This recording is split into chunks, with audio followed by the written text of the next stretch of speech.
Hello everyone. तो start करते हैं। आज हमारा दूसरा लेक्चर है डाटा स्ट्रक्चर का। इसमें हम दो प्रॉब्लम देख रहे होंगे। पहली problem find the missing number और second problem find common elements in three sorted array. तो ये काफ़ी अच्छी प्रॉब्लम्स है जो काफ़ी इंटरव्यू में पूछी जाती हैं। हम इनकी एल्गोरिथम और वेरियस टेक्निक के साथ साथ कोड भी देख रहे होंगे। तो स्टार्ट करते हैं कि मिसिंग नंबर वाली प्रॉब्लम क्या है। तो इसमें होता क्या है कि हमें एन इंटीजर नंबर दिए रहते हैं कैरे में, ठीक है, और हमें पता करना होता है कि कौन सा नंबर उस पर्टिकुलर लिस्ट में से मिसिंग है। और सबसे इंपॉर्टेंट बात कि कोई भी डुप्लीकेट नहीं हो सकता, ठीक है। तो प्रॉब्लम पे आते हैं। अज्यूम करते हैं हमारे पास ये एरे है 1 4 3 5 और इसमें से अगर आउटपुट की बात करें तो 2 मिसिंग है। तो हमारे पास अगर हम इस वाली चीज़ को देखते हैं तो सबसे पहले हमारे दिमाग में क्या आना चाहिए, ब्रूट फोर्स आना चाहिए। तो ब्रूट फोर्स के लिए हम क्या सोच सकते हैं कि सबसे पहले तुम कुछ मत करो, इसे एरे को सॉर्ट कर लो और एरे को सॉर्ट करने के बाद देख लो, लूप चला लो और देख लो कि दोनों का डिफरेंस करके लाइक सॉर्ट करने के बाद ये हो जाएगा 1 3 4 5। तो एक लूप चला लो और देख लो कि डिफरेंस कितना है। अगर डिफरेंस 1 से बड़ा आ रहा है तो मतलब हमें मिसिंग नंबर मिल गया कि इन दोनों के बीच में ही कोई मिसिंग है नंबर, ठीक है। तो मतलब कैसे कि 3 - 1 2। तो जैसे ही 2 डिफरेंस हुआ तो इसका मतलब है कि इन दोनों के बीच में एक नंबर मिसिंग है। तो 3 - 1 2 इसका आंसर होगा। तो जो पहली टेक्निक है ब्रूट फोर्स वाली, जैसे कि हमने अभी डिस्कस करी कि सबसे पहले एरे को सॉर्ट कर लो, एरे को लूप चलाओ, उसके बाद चेक करो कि क्या दूसरे वाला नंबर पहले वाले नंबर से जो डिफरेंस आ रहा है वो एक से बड़ा आ रहा है। अगर एक से बड़ा आ रहा है तो जो दूसरे वाला नंबर है उसमें -1 करके ही वो मिसिंग नंबर होगा। तो ये थी हमारी ब्रूट फोर्स। अब इसको हम ब्रूट फोर्स क्यों कह रहे हैं, क्योंकि जो इसकी टाइम कॉम्प्लेक्सिटी होगी वो एन log n होगी, क्योंकि हम सॉर्ट कर रहे हैं एरे को, ठीक है। तो सॉर्ट करने का बात है कि हम एन log n में इस प्रॉब्लम को लेके चले गए। क्या हम इसे और ऑप्टिमाइज कर सकते हैं? जी हाँ, बिल्कुल कर सकते हैं, क्यों नहीं कर सकते। तो उसकी सेकंड टेक्निक पे हम आते हैं कि कैसे हम मिसिंग नंबर को निकाल सकते हैं बिग ऑफ एन में। तो log n हमने देख लिया, अब एन पे आते हैं, ठीक है। तो एन का सॉल्यूशन क्या होगा, हम एक टेम्प एरे बना लेते हैं n+1 साइज का। n+1 साइज का क्यों बना रहे हैं, देखो हमारे पास n साइज की एरे है और क्वेश्चन में है कि एक नंबर मिसिंग है। तो टोटल कितने नंबर हुए, n लेंथ के एरे +1। तो इसलिए हमने टेम्प साइज का एक एरे बना लिया n+1 साइज का और सब में इनिशियली 0 डाल दिया। एरे पे लूप चलाएंगे और जोन जोन सी वैल्यू है, लाइक ये 1 है तो टेम्प के 1 में 0 डाल देंगे। इसका मतलब है कि 1 पोजीशन अगर वो 0 है मतलब पहले से, तो वहां पे 1 डाल देंगे। इसका मतलब है कि हमें 1 मिल गया है। जैसे ही 4 आएगा टेम्प के 4 में हम 1 डाल देंगे, 3 आएगा टेम्प के 3 में 0 डाल देंगे, 5 आएगा टेम्प के 5 में 0 डाल देंगे। उसके बाद उस टेम्प एरे में हम लूप चला रहे होंगे और जिसकी वैल्यू 0 रह गई उसका मतलब है कि वो इस एरे में प्रेजेंट नहीं है। जिसकी वैल्यू 0 रह गई वो एरे में प्रेजेंट नहीं है, उसको प्रिंट कर देंगे और वहीं पर अपना लूप बंद कर देंगे। तो ये एक अलग अप्रोच थी जिसमें हमने क्या करा है, एक n+1 का टेम्प एरे हमने मेंटेन कर लिया है। जो जो वैल्यूज यहाँ पे मिल रही हैं उसके करस्पॉन्डिंग हमने उसे 1 कर दिया है और बाद में हमने फिर से टेम्प एरे पे एक लूप चलाया है और चेक करा है कि जिसकी वैल्यू 0 मतलब वही नंबर मिसिंग है। इस अप्रोच से हम इसको n log n से n में तो लेके आ गए हैं कॉम्प्लेक्सिटी में, लेकिन इसमें एक दिक्कत और है कि हम n स्पेस और यूज कर रहे हैं एक्स्ट्रा। n+1 का साइज का हम स्पेस और यूज कर रहे हैं। तो क्या हम इसको और ऑप्टिमाइज कर सकते हैं कि हमारा टाइम कॉम्प्लेक्सिटी ठीक है, क्या टाइम कॉम्प्लेक्सिटी भी इंक्रीज कर सकते हैं और स्पेस भी हम ऑप्टिमाइज कर सकते हैं क्या? तो हाँ, बिल्कुल कर सकते हैं। तो उसकी अगली टेक्निक हम देखते हैं। तो होता क्या है कि मान लो कि हमारे पास एक एरे है, ठीक है, उसका आउटपुट 2 आना है। तो हम इस हमारे पास एक फॉर्मूला होता है total sum of n natural number. अगर तुम्हारे पास सीक्वेंस से नंबर दे रखे हैं डुप्लीकेट नहीं है तो n नेचुरल सम का जो टोटल होता है वो फॉर्मूला होता है n into n+1 divide by 2। तो अगर हमारे पास मान लो कि हमने क्या क्या रखा है कि हमारे पास ये एरे है, इसमें एक मिसिंग नंबर है, तो टोटल कितने होंगे, एरे ऑफ लेंथ +1 मतलब एक मिसिंग भी है तो n+1। अगर हम इसका टोटल सम निकाल लें इस फॉर्मूले से प्लस एरे का सम निकाल लें तो हमें पता लग जाएगा कि कौन सा नंबर मिसिंग है। इसका क्या मतलब है, देखो तुम्हारे पास 4 डिजिट हैं फॉर एग्जांपल, यहाँ पे एक डिजिट कोई मिसिंग है, तो फॉर्मूले के हिसाब से तुम पांचों की सम निकाल लो और एरे के हिसाब से तुम 4 का सम निकाल लो। तो 5 के सम में से अगर हम 4 के सम को माइनस करेंगे तो जो नंबर मिसिंग होगा वही हमारा आंसर में आ जाएगा। तो ये थी आखिरी अप्रोच जो कि सबसे बढ़िया है। इसमें ना ही हम कोई वेरिएबल यूज कर रहे हैं, स्पेस भी कोई यूज नहीं कर रहे हैं, जैसे पहले में हम एरे यूज कर रहे थे, और कॉम्प्लेक्सिटी भी बिग ऑफ 1 में हो रही है क्योंकि हम इसमें कुछ ज़्यादा यूज नहीं कर रहे। ठीक है, तो इसके लिए हम कोड देखते हैं। हमने तीनों टेक्निक देखी, पहले हमने सॉर्ट करा था एरे को, उसके बाद हमने डिफरेंस देखा कि अगर सॉर्ट करने के बाद जो डिफरेंस आता है वो 1 से बड़ा था तो मतलब मिसिंग नंबर इन दोनों के बीच में ही है। दूसरी अप्रोच हमने ये देखी थी कि अगर हम एक टेम्परेरी एरे बना रहे हैं, जो जो एलिमेंट है उन्हें 1 कर दो, अदरवाइज जीरो ही रहने दो, और बाद में हमने लूप चला लिया उस टेम्परेरी एरे पे कि जो सा जीरो था वही हमारा मिसिंग नंबर था। ठीक है, थर्ड अप्रोच हमने ये देखी कि एन नेचुरल का टोटल सम हमें पता होता है, उस सम की मदद से हमने टोटल सम निकाल लिया और एरे का सम निकाल लिया। तो इन दोनों को जो डिफरेंस होगा वो हमारा वही आंसर होगा जो मिसिंग था बेसिकली। तो कोड पे आते हैं इसके।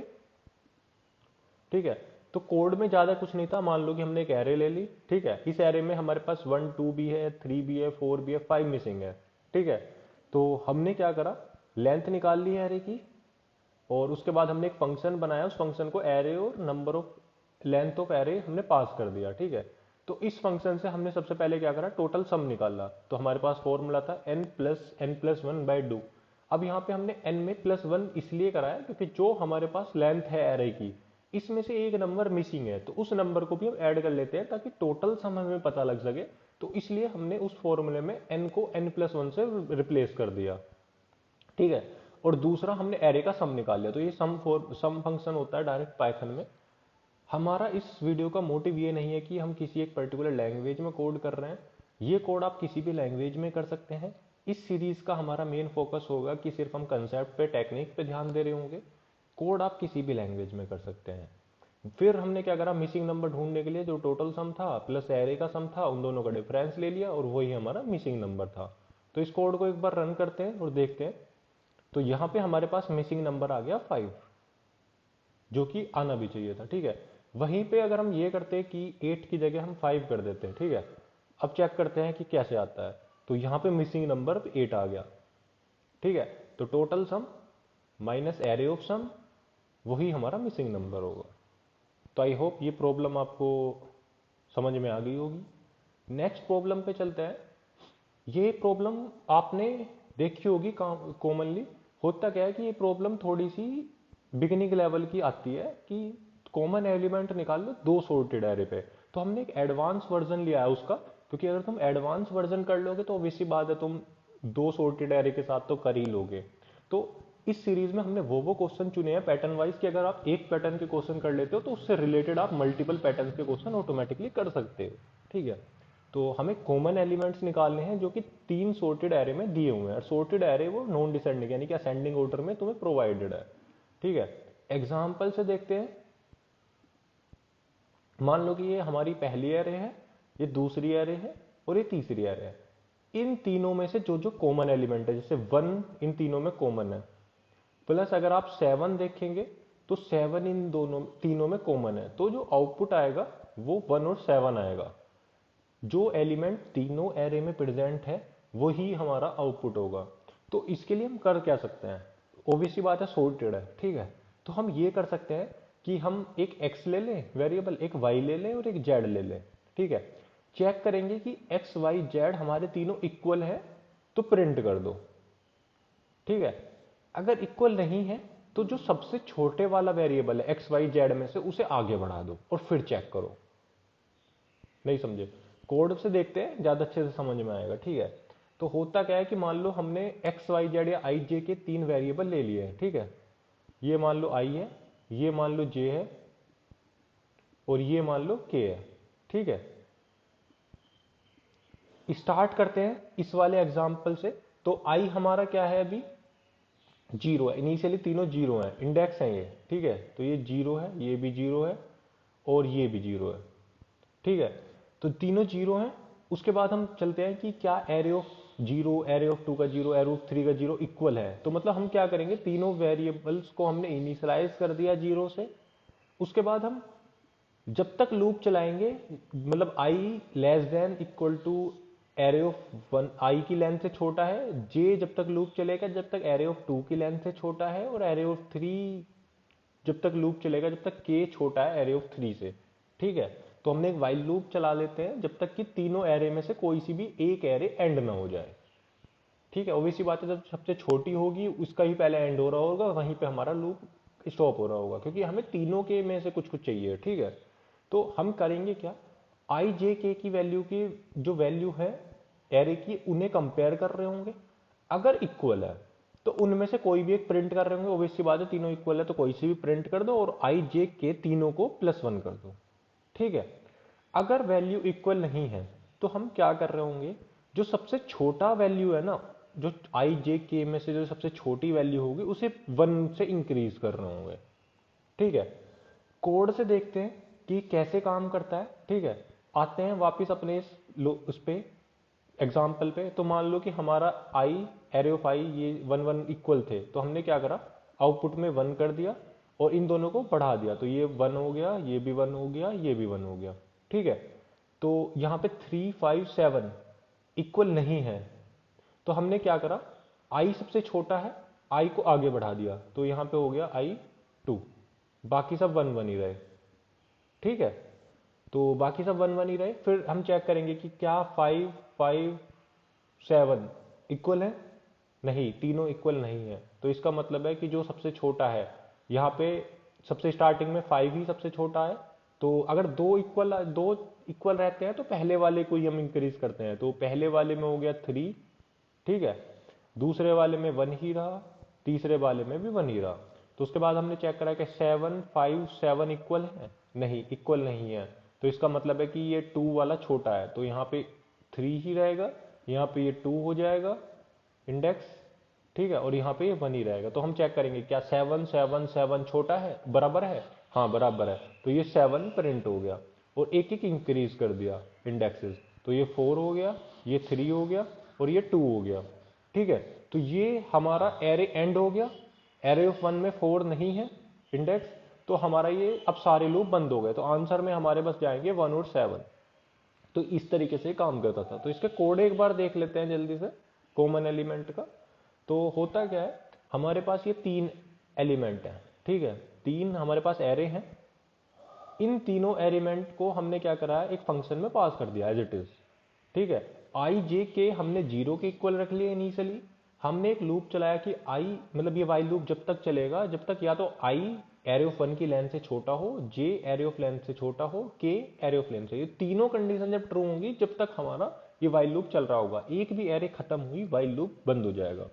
चेक करेंगे, अगर तीनों इक्वल है तो हम उस एलिमेंट को प्रिंट कर रहे होंगे, तीनों को एक एक इंक्रीज कर रहे होंगे। ठीक है, एल्स अगर इक्वल नहीं है तो उसके केस में हम चेक करेंगे कि क्या एरे ऑफ 1 जो आई जो है वो छोटा है 2 से, और 1 छोटा है 3 से, मतलब 1 वाला सबसे छोटा है, तो इसका मतलब है कि आई को इनमें इंक्रीज करना है। आई वाला सबसे छोटा है तो आई को इंक्रीज करना है, जे वाला छोटा है दोनों से तो जे को इंक्रीज करेंगे, अदरवाइज हम के को इंक्रीज कर रहे होंगे, जैसे कि हमने वहां पे एग्जांपल में डिस्कस करा था। ठीक है, तो इस वाले को एक बार रन करते हैं।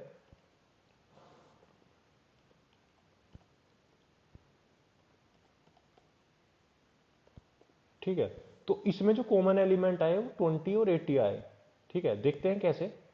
अगर यहां पे देखो 1 पहले में है, दूसरे में नहीं है, तीसरे में नहीं है, 5 दूसरे में नहीं है तो हटाओ, 10 पहले में है, दूसरे में नहीं है, तीसरे में भी नहीं है, 20 20 की अगर बात करें, 20 पहले में भी है, दूसरे में भी है, तीसरे में है, तो 20 हमारा आंसर है। 40 40 दूसरे में नहीं है तो छोड़ दो। 80 हमारा पहले में भी है, दूसरे में भी है, तीसरे में भी है, तो इसलिए जो कॉमन एलिमेंट है वो 20 और 80 है। वहीं पे हम क्या करते हैं, इसमें कर देते हैं एक और ऐड,